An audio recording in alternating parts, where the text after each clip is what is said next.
जब मैं विधायक बनी थी तो मैं देखती थी इस क्षेत्र को तो विकास से अछूता महाराज जी ने घोषणा में हमको ये विद्यालय दिया। उसके बाद हमको बड़ी समस्या हुई यहाँ जमीन की। हृदय से धन्यवाद दूंगी और रंजीत उपाध्याय जी को मैं बहुत ही मतलब जुगों जुगों तक, जब तक ये विद्यालय रहेगा रंजीत उपाध्याय जी भी अमर रहेंगे। तो लोगों के पास एक गोल्डन चांस मिला है कि आपको ऐसे ही एडमिशन हो जाएगा। चीज़ों में बिजली, पानी, सड़क में मेरा पूरा क्षेत्र जमनिया बराबरी कर रहा है और क्षेत्रों का परिश्रम और प्रयास के बाद ये 8 पंप चेंज हुआ और आज बिना रोस्टर के पानी टेल तक पहुंच रहा है और किसान खुशहाल है। इसलिए मेरे लिए बहुत बड़ी बात है। नमस्कार साथियों, मेरा नाम संतोष है और आप भारत न्यूज़ टीवी 24 देख रहे थे। हमने चर्चा की थी एशिया का सबसे बड़ा गांव घमर, जो वहाँ पे राजकीय महाविद्यालय जो कि खोला गया, अभी नया नया खुला है, बच्चे एडमिशन करा भी रहे हैं। लेकिन शायद आपको लग रहा होगा कि ये विद्यालय ऐसे ही खुल गया। नहीं, बहुत मुसीबतों का सामना करना पड़ा, तब जाकर के इस विद्यालय की यहाँ पे स्थापना हुई, तब जाकर के यहाँ पे नींव डली। अभी हम लोग मौजूद है घमर में और हमारे साथ बातचीत करने के लिए कि विधायिका जी हैं, सुनिता सिंह जी हैं। बातचीत करेंगे अच्छे तरीके से। बात की स्वागत है आपका पहले तो भारत न्यूज़ में। धन्यवाद। घमर कॉलेज में एक महाविद्यालय जो कि ये बार चर्चा भी की गई थी कि बड़ी ही मकसद के साथ आपने इस विद्यालय को यहाँ पे लाया, न्यू डलवाया, सब कुछ हो गया व्यवस्थित। लेकिन अब थोड़ी समस्या यहाँ पे आ रही है, मैं देखूँ आमतौर पे तो कि बच्चे थोड़ी सी नहीं आ पा रहे हैं। इसके विषय में देखें तो आप क्या करना चाहेंगे? क्योंकि आप भी हमेशा इस गाँव में रही हैं, यहीं से सारा चीज़ हुआ है। देखिए, विद्यालय कहीं मतलब एक विकासशील क्षेत्र की ये पहचान है कि वहाँ स्वास्थ्य सेवाएं हो, अच्छी शिक्षा हो।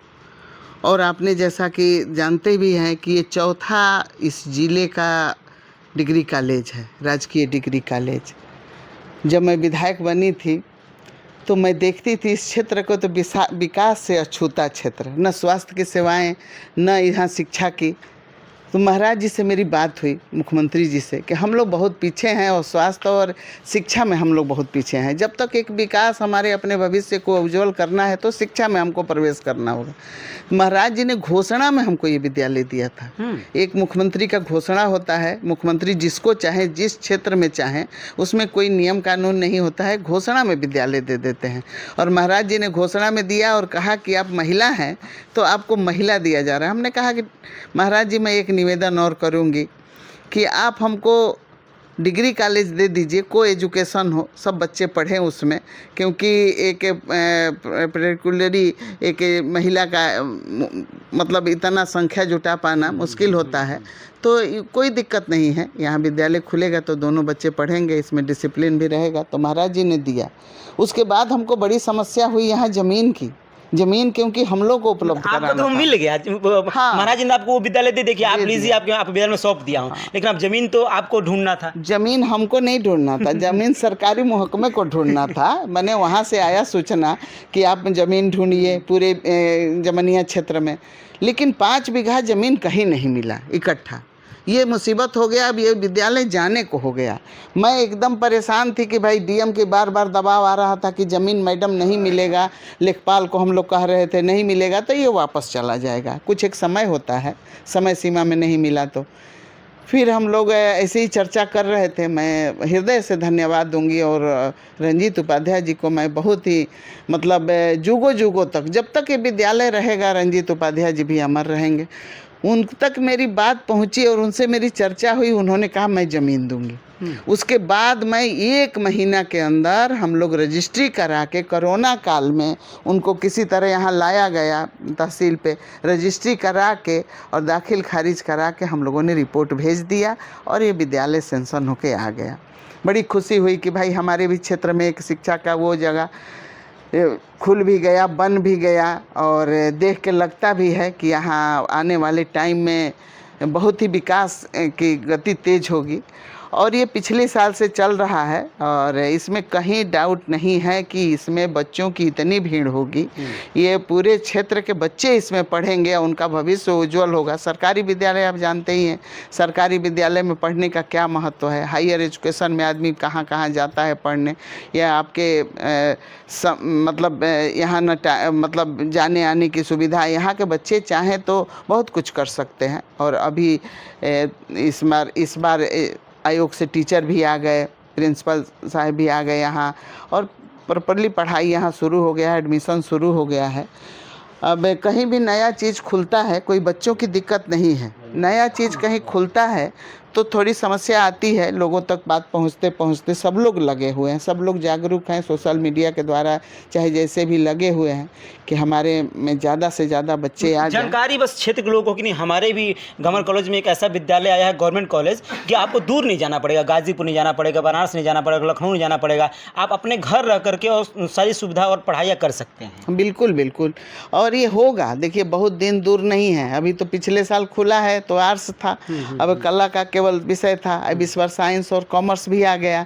तो मैं उम्मीद करती हूँ कि इस बार ही, मैं अभी एडमिशन का समय है तो मैं उम्मीद करती हूँ, क्षेत्रवासियों से मेरा निवेदन है कि देखिए कितनी मुसीबत के बाद आप हमारे किसी प्रधान हम लोग क्षेत्र में हैं, कितने मुसीबत के बाद हम लोग भेजते हैं दिल्ली, कलकत्ता, मुंबई, बनारस, पटना पढ़ने के लिए लोगों को, लखनऊ, और आपके क्षेत्र में ये विद्यालय आया है तो इसका लाभ उठावें। और अगर जो हमारे इस बार बच्चे पूरे हो जाते हैं तो सरकार से हम लोग निवेदन करेंगे कि आगे सीटें बढ़ाएं, इसमें और भी मतलब बीसीए वगैरह ऐसी सब्जेक्ट आए, और सारी सब्जेक्टों पे विषय पे चर्चा होगा। कृषि के लिए भी मतलब एग्रीकल्चर से संबंधित भी कोई ऐसा विषय आए कि हमारे क्षेत्र के लोग लाभ उठाएं। तो जब पूरा हो जाएगा टारगेट हमारा लोगों का, मतलब लड़कों का, तो ये सारे सब्जेक्ट आएंगे यहाँ, कोई डाउट नहीं है कि नहीं आएगा। अभी फिलहाल यहाँ पे एडमिशन ऐसे ही हो रहा है, मैं हाँ, देखा एडमिशन ऐसे हो रहा है, सबसे बड़ी बात रिटर्न एग्जाम नहीं हो रहा है अभी फिलहाल देखा जाता है, लेकिन आने वाले समय में देखा जाए तो यहाँ पे इतने एग्जाम होंगे, रिटर्न एग्जाम की निकालना मुश्किल हो जाएगा। नहीं होंगे, रिटर्न एग्जाम होंगे जब भीड़ बढ़ेगी। आज तो लोगों के पास एक गोल्डन चांस मिला है कि आपको ऐसे ही एडमिशन हो जाएगा। और फीस के मामले में भी देखिए कि फीस भी कितना कम है, आपका सारा फीस का रिकवरी हो जाएगा स्कॉलरशिप से। और ऐसे स्कूल में लोग पढ़ रहे हैं, लेकिन मैं कहना चाहूँगी कि उस स्कूल की टीचर की योग्यता देखिए, यहाँ सब टीचर आयोग से आएंगे, और उनके में और जो और भी प्राइवेट स्कूलों में लोग टीचर पढ़ा रहे हैं उसमें आप जानते ही हैं, बताने की कोई ज़रूरत नहीं है कि एजुकेशन में कितना अंतर होगा। कम पैसे पे टीचर रख लेते हैं, विद्यालय चलता रहता है। यहाँ तो आपको ये भी सुविधा मिल रहा है ना कि आपको आयोग से टीचर मिलेंगे, पड़ाव को पार करके वो सेलेक्ट किए हैं। और यहाँ पढ़ने का आपका महत्व होगा। आप कहीं भी जाएंगे अपनी डिग्री दिखाएंगे तो एक डिग्री सरकारी विद्यालय की डिग्री और उसमें कितना अंतर होगा। कितने फर्जीवाड़े भी चल रहे हैं, यहाँ तो आपको सारे चीज़ों का लाभ मिल रहा है। इसलिए मैं कहूँगी क्षेत्र के लोगों से निवेदन है मेरा कि देखिए इस विद्यालय आपके लिए एक नई सुविधाएं लेके आया है, आपको गोल्डन चांस दे रहा है बच्चों को। तो ज़्यादा से ज़्यादा बच्चे यहाँ एडमिशन लें और इस सेवा का लाभ उठाएं, ताकि हमको भी सुकून मिले कि एक मैंने प्रयास किया, एक डिग्री कॉलेज खुला, देख के खुशी होता है। एक पेड़ लगाता है आदमी और उसके फल जब आते हैं तो आदमी को खुशी होता है कि भाई फल आ गया इस पे। और ये तो विद्यालय है, ये रंजीत उपाध्याय जी की मैं सबसे ज़्यादा उनका सम्मान इस बात से करती हूँ कि उन्होंने एक बात जानने के बाद ये विद्यालय के लिए ज़मीन दे दिया और ये विद्यालय चल रहा है। ये अच्छी बात है कि आपने इतनी कोशिश करके विद्यालय मंगाया है, फिर उसके बाद आप बच्चों से और गार्जियनों से गुहार भी लगा रहे, आप अपने बच्चों को भेजें। कहीं ना कहीं आप ये सोच रही हैं कि नहीं हमारे क्षेत्र के, हमारे इस एरिया के बच्चे भी पढ़े और आगे बढ़े। जिस तरह से ये जमनिया क्षेत्र पिछड़ा रहा है, पिछड़ा क्या मतलब यहाँ विकास के नाम पे जीरो रहा है, ये कहने में हमारे को कहीं गुरेज नहीं है। जब मैं आई थी और आज मैं देखती हूँ तो ज़रूर मेरे को लगता है कि मेरा भी क्षेत्र विकास करे, क्यों नहीं। पूरे ज़िले में हम लोग टेल पे हैं तो क्या पिछड़े रहेंगे? था कोई रोड, बिजली, पानी, सड़क, ये सारी चीज़ों से हम लोग महरूम थे। आज ये देख के खुशी होती है। आप लोग जानते हैं, इसमें कहने में कहीं दो राय नहीं है कि आज सारे चीज़ों में, बिजली, पानी, सड़क में मेरा पूरा क्षेत्र जमनिया बराबरी कर रहा है और क्षेत्रों का, तो ये बड़ी खुशी की बात है। और उसमें विद्यालय, उसमें स्वास्थ्य सेवाएँ हो जाए तो इसके लिए तो लोग दूर दूर जाते हैं। ये तो इनिशियल चीज़ें हैं, ये होनी ही चाहिए। आज तक क्यों नहीं थी, आज है तो उसका लाभ उठाएँ लोग। प्रयास के वो चीज़ें हुई भी। बिल्कुल हमने प्रयास किया। किस चीज़ में? हमने सारे क्षेत्रों में प्रयास किया। ये नहर के पानी जब आ रहा था तो लोग रोस्टर था, तो उधर के लोग 3 दिन पानी का लाभ उठाते, 4 दिन इधर टेल पे, फिर भी पानी नहीं पहुंच पाता था।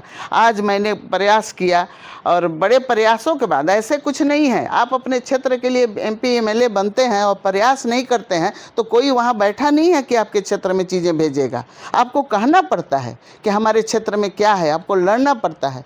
तो उसके बाद ये मेरे बहुत माने कड़ी परिश्रम और प्रयास के बाद ये 8 पंप चेंज हुआ और आज बिना रोस्टर के पानी टेल तक पहुंच रहा है और किसान खुशहाल है। इसलिए मेरे लिए बहुत बड़ी बात है कि हमारे क्षेत्र के किसान खुशहाल हैं, पानी पहुंच रहा है।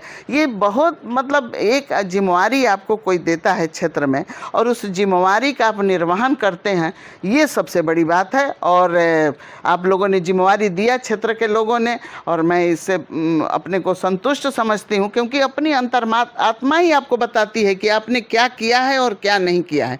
मैं संतुष्टि मेरे को मिलती है कि हमको जितना समय मिला उसमें मैंने क्षेत्र के लोगों के लिए कार्य किया और आगे भी मतलब मैं अपनी जिम्मेवारी का पूरी तरह से निर्वहन करूंगी। और मेरा ये क्षेत्र जो है मेरे लिए अपना घर है, परिवार है, और इसकी खुशहाली ही मेरे लिए सब कुछ